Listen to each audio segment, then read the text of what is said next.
de l'Espérance de Tunis.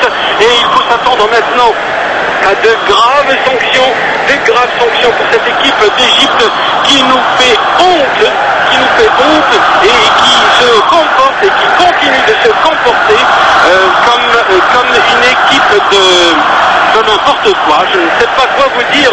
De voyous. Parce que je ne sais pas quoi dire. Il y a tellement eu de charges envers les photographes, des agressions, des coups de pied et des courses solitaires pour aller frapper les uns et les autres. C'est absolument scandaleux et inadmissible de la part de joueurs ayant revêtu une fois le maillot au moins une fois le maillot de l'Égypte, cette grande nation qui a tant fait pour le football africain, qui abrite encore le siège de la Confédération africaine de football, ce football égyptien qui a tant donné, qui a tant fait et qui aujourd'hui est complètement alors que l'on voit l'officiel de la FIFA qui est en train maintenant de venir parler avec monsieur Lim Keshong, qui ça c'est sûr, le pauvre malheureux n'a pas été gâté à voir cette finale. Non.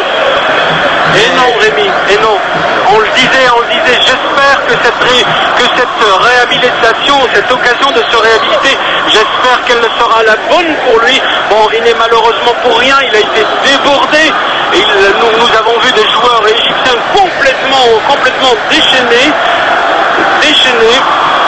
envers les photographes, je vous le disais, envers les photographes, envers les policiers, envers quelques organisateurs et les malheureux ramasseurs, les jeunes ramasseurs de balles qui n'étaient pour rien, qui n'avaient même pas été sollicités pour rendre la balle, les photographes qui étaient là alignés derrière les fameux panneaux de publicité.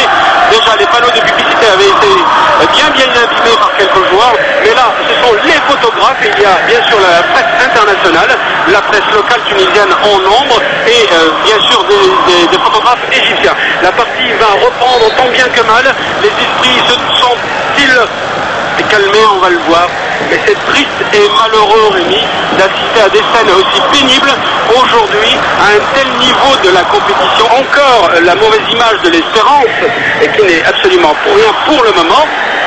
C'est qu'elle a marqué 3 buts limpides. Et 4 peut-être dans quelques instants avec Bellassel qui est croisé à côté. Ah, c'est passé juste à côté d'une bonne action, encore une percée solitaire de Bellassel.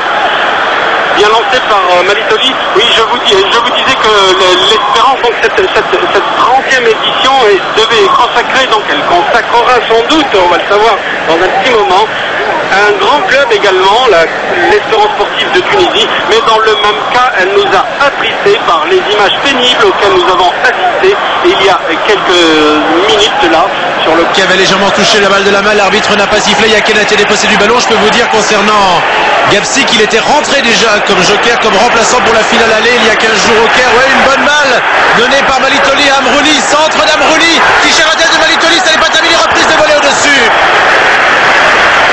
Voilà, le premier tir de Gapsi, c'était bien vu, bien joué. Il y a quelques belles petites actions des espérantistes qui essayent de construire, qui essayent de bien terminer, en tout cas de couronner tous leurs efforts pendant toute cette partie.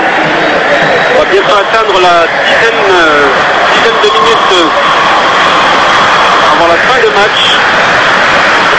On a revu sur ce centre que Amrouni avait bien adressé, qu'il a fallu quelques centimètres, s'en a fallu de quelques centimètres que Kenneth Malitoli récupère ce ballon, mais encore une occasion avec une frappe au croisé. Et là encore, on a oublié Gapsi qui était au point de pénalty.